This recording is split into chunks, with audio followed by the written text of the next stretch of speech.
Hi hello welcome to our channel VN creativities. இன்றைக்கி நம்ம சேனலில் எதை பற்றி பார்க்க போகிறோம்னா ஒரு சூப்பரான செம்ம டேஸ்டான கட்லட், அதுவும் லெஃப்ட் ஓவர் ரைஸ்லேருந்து எப்படி பண்ணலாம் அப்படின்றது தான் பார்க்க போகிறோம். பழைய சாதத்தில் கட்லட்டா அப்படின்னு நினைக்கிறீங்களா? ஆமாங்க, பழைய சாதத்தை தூக்கி போடாமல் இந்த மாதிரி கட்லட் செஞ்சு பாருங்கள். ட்ரஸ்ட் மீ, இது அவ்வளோ சூப்பராக இருக்கும். இதை மட்டும் நீங்கள் ஒரு தடவை செஞ்சிட்டீங்க, இனி எப்படா சாதம் மிஞ்சும் இதை ட்ரை பண்ணலாம் அப்படின்னு நீங்கள் நினைப்பீங்க. இதை எப்படி பண்ணுறதுன்னு பார்க்கறதுக்கு முன்னாடி இப்போ தான் நீங்கள் நம்ம சேனலை ஃபஸ்ட் டைம் பார்க்குறீங்கன்னா மறக்காமல் சப்ஸ்கிரைப் பண்ணிடுங்க. கூட இந்த பெல் ஐக்கானை கிளிக் பண்ணிடுங்க. அப்போ தான் நான் போகிற வீடியோஸோட நோட்டிஃபிகேஷன் உங்களுக்கு வரும். இதுக்கு ஃபஸ்ட்டு ஒரு கப் பழைய சாதத்தை எடுத்துக்கலாம். இது கூடவே நல்ல ஒரு டேபிள் ஸ்பூன் அளவுக்கு குட்டி குட்டியாக சாப் பண்ண இஞ்சி அண்ட் வெள்ளை பூண்டு ஈக்குவல் ப்ரொபோர்ஷனில் எடுத்துக்கோங்க. அதுக்கப்புறமா ஒரு கப் அளவுக்கு கேரட் எடுத்துக்கலாம். இது கூடவே ஒரு கப் அளவுக்கு கேபேஜ், அதாவது முட்டைக்கோஸ் எடுத்துக்கலாம். அதுக்கப்புறமா கொஞ்சமாக கொத்தமல்லி இலைகளை எடுத்துக்கலாம். கொத்தமல்லி இலைகள் உங்களுக்கு தேவைக்கப்போ எவ்வளோ வேணுமோ போட்டுக்கோங்க. இப்போ இது எல்லாத்தையும் சேர்த்து நல்லா மிக்ஸ் பண்ணி விட்டுடலாம்.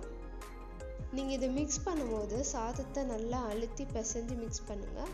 அப்போ தான் அது இந்த வெஜிடபிள்ஸோட நல்லா ஒட்டி வரும். சாதத்தை நல்லா அழுத்தி கசக்கி பிசையும் போது அதை உருளைக்கிழங்கு மாதிரி ஆகிடும். உருளைக்கிழங்கு மசிச்சா எப்படி ஆகும் அந்த மாதிரி ஆகிடும். ஸோ உருளைக்கிழங்கு மாதிரி சாதம் மசிஞ்சு வர வரலும் நம்ம நல்லா அதை பிசைஞ்சிடணும். இந்த சாதத்தை எடுத்து இப்படி நீங்கள் உருட்டி பிடிச்சிங்கன்னா அது நல்லா உருண்டை பிடிக்க வரணும். அப்போ தான் கட்லெட் கரெக்டாக வரும். அடுத்ததாக இது தேவையான அளவு உப்பு சேர்த்துடலாம். நான் இங்கே ஒரு 1/4 டீஸ்பூன் அளவுக்கு உப்பு சேர்த்துருக்கேன். 1/2 டீஸ்பூன் அளவுக்கு மிளகாய்த்தூள், 1 டீஸ்பூன் அளவுக்கு ஜீரகத்தூள் அண்ட் 1 டீஸ்பூன் அளவுக்கு கரம் மசாலாவை ஆட் பண்ணியிருக்கேன். இப்போ இதையும் சேர்த்து நல்லா பிசைஞ்சு விட்டுடலாம். நம்ம ஏன் காய்கறி போடும் போதே மசாலா போடல அப்படின்னா, சாதம் நல்லா பிசைஞ்சதுக்கு அப்புறமா மசாலா சேர்த்துனா தான் அது ஈக்குவலாக எல்லா இடத்துலையும் ஸ்ப்ரெட் ஆகும். இல்லைன்னா ஈக்குவலாக ஸ்ப்ரெட் ஆகாது. இது நல்லா பிசைஞ்சதுக்கு அப்புறமா நான் 2 டேபிள் ஸ்பூன் அளவுக்கு கார்ன்ஃப்ளவர் ஆட் பண்ணுறேன்.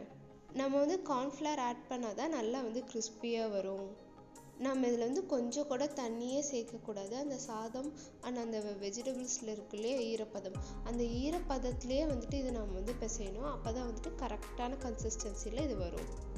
இப்போ இதை நல்லா பிசைஞ்சு உருளைக்கிழங்கு பதத்துக்கு எடுத்து வச்சுக்கோங்க. இப்போ கட்லட் தட்டிடலாம். கட்லட் தட்டுறதுக்கு இந்த மாதிரி ஒரு மூடியில் கொஞ்சமாக எண்ணெய் ஊற்றிடுங்க. அதை நல்லா ஸ்ப்ரெட் பண்ணி விட்டுட்டு நம்ம பிசைஞ்சு வச்சுருக்கோம் இல்லையா சாதம், அதை இதில் போட்டு தட்டிடலாம். நீங்கள் தட்டும் போது மூடியில் எல்லா சைடும் நல்லா கவர் ஆகிற மாதிரி தட்டி விட்டுருங்க. தட்டி விட்டுட்டு இந்த மாதிரி லைட்டாக ப்ரெஸ் பண்ணிடுங்க. ரொம்ப ப்ரெஸ் பண்ணிடாதீங்க, அது மூடி விட்டு வராது. லைட்டாக மட்டும் ப்ரெஸ் பண்ணுங்கள். இந்த மாதிரி இது மூடி ஃபுல்லாக ஃபில் ஆனதுக்கப்புறமா இதை தலைகீழ சாய்ச்சி எடுத்தீங்க அப்படின்னா அழகாக வந்துடும். நம்ம கஷ்டப்பட்டு கையில் தட்டணும்னு அவசியம் இல்லை. அந்த 2 சின்னதாக இருக்கு இல்லையா, அதை நான் கையில் தட்டினேன். கையில் தட்டினா எப்படி இருக்கும்னு காட்டுறதுக்காக அதை 2 கையில் தட்டியிருக்கேன். இப்போ எல்லாத்தையும் தட்டி எடுத்தாச்சு. இது அப்படியே இருக்கட்டும். இப்போ ஒரு பேனில் கொஞ்சமாக எண்ணெய் ஊற்றிடலாம். நம்ம இதை டீப் ஃப்ரை பண்ண போகிறதில்ல, சலோ ஃப்ரை தான் பண்ண போகிறோம். ஸோ எண்ணெய் கம்மியாக ஊற்றிக்கோங்க. இப்போ இந்த கட்லெட்டை ஒன்று ஒன்றா எடுத்து இதில் போட்டு சலோ ஃப்ரை பண்ணி எடுத்துடலாம். நம்ம இதில் நிறைய வெஜிடபிள்ஸ் சேர்த்துருக்கோம். அண்ட் இதை நம்ம எண்ணெயில் டீப் ஃப்ரையும் பண்ண போகிறதில்ல, சலோ ஃப்ரை தான் பண்ண போகிறோம். ஸோ இது ரொம்பவே ஒரு ஹெல்த்தியான டிஷ் தாங்க. வெஜிடபிள்ஸ் சாப்பிடாத குழந்தைங்க கூட இந்த மாதிரி நம்ம உள்ளே வச்சு கொடுக்கும்போது அது தெரியாமல் சாப்பிட்ருவாங்க. இப்போ இதோட ஒரு சைடை 2 நிமிஷம் நல்லா ஃப்ரை பண்ணிடலாம். அண்ட் ஃப்ரை பண்ணும்போது அப்படியே விட்டுறாமல் அப்படி இப்படி நகர்த்துங்க. அப்போ தான் பாத்திரத்தில் பிடிச்சிக்காமல் இருக்கும். இப்போ இதை எடுத்து நம்ம திருப்பி போட்டுடலாம். திருப்பி போடும்போது மேல் சைடு ரொம்ப சாஃப்டாக இருக்கும் வேகாதனால, அதனால் பார்த்து போடுங்க, உடஞ்சிடாமல் இருக்கட்டும்.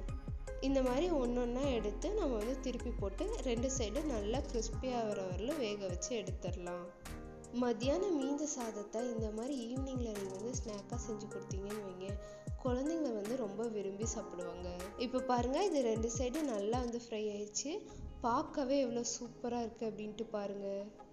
இப்போ ஸ்டவ் ஆஃப் பண்ணி இதை பேன்லேருந்து எடுத்துடலாம். வெளியே செம்ம கிறிஸ்பியாக, உள்ளே செம்ம சாஃப்டாக இருக்கும். சாப்பிடும்போது அவ்வளோ டேஸ்ட்டாக இருந்ததுங்க. இதை நீங்கள் பழைய சாதத்தில் தான் பண்ணீங்க அப்படின்னு சொன்னீங்கன்னா யாருமே நம்ப மாட்டாங்க.